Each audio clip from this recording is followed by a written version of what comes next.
ইসলামী bank কোনো কারণে যদি আরো ক্ষতিগ্রস্ত হয়, আমি ব্যক্তিগতভাবে মনে করি বাংলাদেশের অর্থনীতি মাটির সাথে বসে যাবে।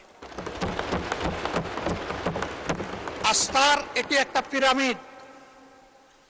এই পিরামিড হেলে পড়লে অথবা বিধ্বস্ত হয়ে গেলে ব্যাংকিং ব্যবস্থার উপরেই মানুষের অনাস্থা তৈরি হবে, এবং এই অনাস্থা বাংলাদেশের জন্য কোনো ভালো বার্তা বয়ে আনবে না। যারা রিমিটার তাদের কষ্টে অর্জিত টাকা বাংলাদেশে পাঠায় পরিবারের জন্য, দেশবাসীর জন্য, তাদের মধ্যে এখন অস্থিরতা তৈরি হয়েছে।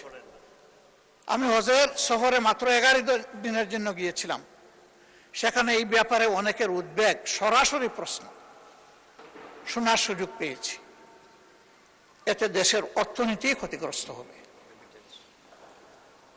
রেমিটেন্স প্রবাহ যদি বাধাগ্রস্ত হয়, আমাদের মাত্র দুইটা সোর্স, একটা রেমিটেন্স আর একটা হচ্ছে আরএমজি।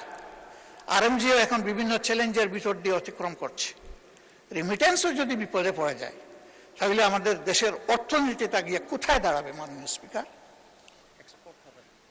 এই সবগুলোই তো আমরা বিপদে পড়ে যাব। এই জন্য আমরা অনুরোধ করব, জোর জবরদস্তি করে যাদের কাছ থেকে এই শেয়ারগুলা ডাকাতি করে নিয়ে যাওয়া হয়েছিল, অনতি বিলম্বে সসম্মানে সেই মূল্যেই তাদের কাছে আবার শেয়ারগুলো ফিরিয়ে দেওয়া হবে। এরপরে সরকার সকল নিয়ম কানুন মেনে বোর্ড গঠন করবে, পরিচালনা করবে।